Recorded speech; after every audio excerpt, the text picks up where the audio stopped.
Hey everyone, my name's Kelvin and welcome back to another watercolor tutorial for Procreate. So in today's video, I've got a really easy kind of Japanese wabi-sabi style technique that I want to show you guys. And the process here is very similar to what we covered in the goldfish tutorial. So if you haven't seen that one yet, just hang on till the end of this tutorial and I'll put a link where you can watch that one if you want to. So I've already got a watercolor paper texture loaded into Procreate. And I'm using the Forester paper texture for this, but pretty much any of them would work fine. And for the brushes, I'm pretty much going to stick with the regular watercolor brush kit, although there is one brush that's not in that kit. It's actually just a default Procreate brush, so you have it already. But I'll explain that later on in this video. Now, as usual, everything I use, brushes and textures, I'll put links to those in the description below. So as you can see, there's no sketch necessary for this. That's one of the things I really like about this painting technique. And I'm going to start painting by selecting a sort of a warm, medium orange color. I don't want to go too saturated, so something in the middle like that's fine.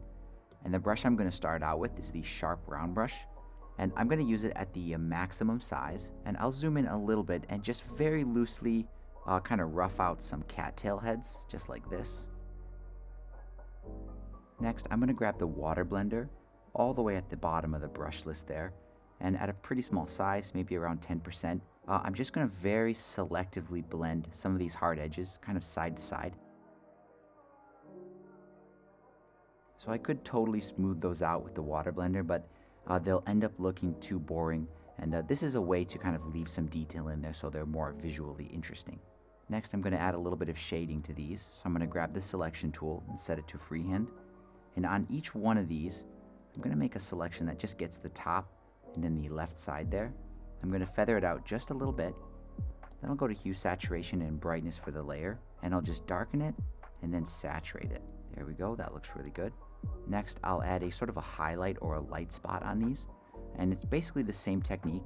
I'll just grab the selection tool, set it to freehand. But this time I'll select the kind of bottom area like this. I'm just making this sort of oval shaped selection. Now this one I'm going to feather out a lot more than the one before. And instead of going to hue, saturation, and brightness, I'm actually going to go to curves for the layer. And I'm just going to grab that bottom node and just move it up and just make the bottoms of those cattails just light enough. Not too light that they disappear, but just so they look a little bit more fluffy, I guess. Next, I'm going to grab the water blender again, a little bit of a larger size than I did before. And I'm going to soften it down here. And this is again, to make these look a little bit fuzzy.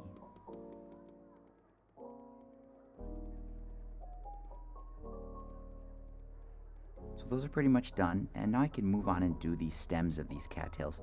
So we'll zoom out here and get a little bit of distance. Now for the brush, I'm going to use a default Procreate brush. So if you open up the brush panel and pretty much scroll to the bottom, look for where it says drawing, and it's the top brush there. It's called Little Pine. And it's sort of like a scratchy, watery ink pen.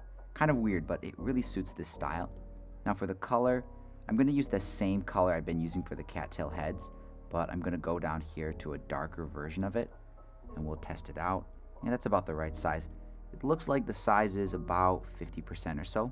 Now on each cattail, I'm going to add a little spike on top. There we go. And then for the stem, I'll just start at the very edge there, and thicker with more pressure. I'll just go off the bottom of the page. So there we go. This is looking really good. Now I want to do some kind of grass off in the distance. So I'm going to create a new layer, and I'll zoom out here again. It's a little bit tricky to film this because this is a kind of a vertical oriented illustration where usually my videos are sideways. So sorry about that. Now on this new layer, using the same color, I guess it doesn't exactly matter. Maybe a larger size on that same brush that we did these stems with. I'm just going to do some grass like this, really, really roughly. Now after that, here's the layer that I did all that on. I'm just going to lower the opacity to 0, and then slowly raise it up just until it's kind of barely visible, almost like a kind of a shadow in the background. There we go. I think that's good enough. And now I can move on and do the actual leaves on these cattails. So I'll make another layer for those. And for the brush, I'm going to go back to the regular watercolor brush kit. I'm going to use the sharp round brush. And again, a pretty dark version of that brown color. I think something like that, maybe even a little bit darker. There we go. And at the largest size for this sharp round brush, I'm just going to very loosely do some stroke-based leaves. So I'm going to start very lightly. Let's try again there. I'll just start very, very lightly, press harder and harder, and then lighter and lighter, and just reconnect with the stem. And I'm going to do a few leaves like that. I'm also going to do a few leaves that go off the bottom of the page. And then also I'm going to do at least one broken leaf. And what that looks like is basically I'll go very, very lightly, pressing harder and harder, and then I'll kind of abruptly go back down, pressing harder. So I'm going to do a few of those. And this is just a leaf that the wind sort of snapped it off. And this is a really common and very stylistic thing that you see in this type of painting. Next, I recommend opening the layers panel and just merging everything together onto one layer. That's going to keep this a little bit more organized and easy to manage. And next we can move on and do the dragonflies, which of course they're optional. If you don't want to do it, this scene is totally fine by itself, but the dragonflies are really easy to do, and I recommend giving it at least a try. So for that, I'll make a new layer above everything, and same color we've been using. I think I'll choose something a little bit lighter than what we did these leaves with. For the brush, I'm going to use the same sharp round brush, and we'll zoom in here to get a better view. I think I want the dragonfly to kind of be landing on the tip of the cattail there. So to start, I'm just going to do a very, very light and narrow line, just like that. It's okay if it's a little bit sloppy, it's definitely part of the style. Then I'm going to do a sort of dotted line like this for the body. And then for the head, I'll do 2 circles. These basically represent the eyes, I guess. Next, I'm going to select almost black, and I'll go over the eyes again, just to kind of emphasize those a little bit. And then also along the bottom of the body, I'll scribble it, and then rough out some very, very simple legs, just like that. You could make it anatomically perfect, but 3 legs is totally fine for a loose abstract painting like this. Now for the wings, I'm going to select a very, very light version of that same color, and we can test it out here. Maybe even a little bit lighter than that, maybe a little more saturated. Yeah, that's a lot better. And at a large size, I guess around 50 or 60%, I'm going to start very, very lightly just behind the eye, and then harder and harder, and then taper it off. Notice it's curving forward, and this stroke is the same stroke we did the cattail leaves with. And I'm just going to do 3 more strokes, so we have a total of 4 wings. Now usually the wings are sort of rounded at the tips. Now it doesn't have to be perfect, but this one I guess is a little bit too pointy. So I'm going to grab the eraser brush and just round that off a little bit. Now dragonfly wings usually have dark tips. I'm not really sure why, but it's easy to get that effect. So I'm going to grab the selection tool, set it to freehand, and I'll make this sort of, I guess it's a crescent shaped selection, just along each wingtip. I'll feather it out a tiny bit.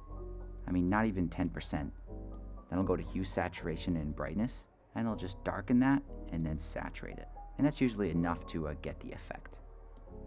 Next, to sort of smooth this out a little bit, I'm going to grab the water blender brush, and at a super, super, super tiny size, I'll just kind of blend all these hard edges where all these different elements of the dragonfly come together.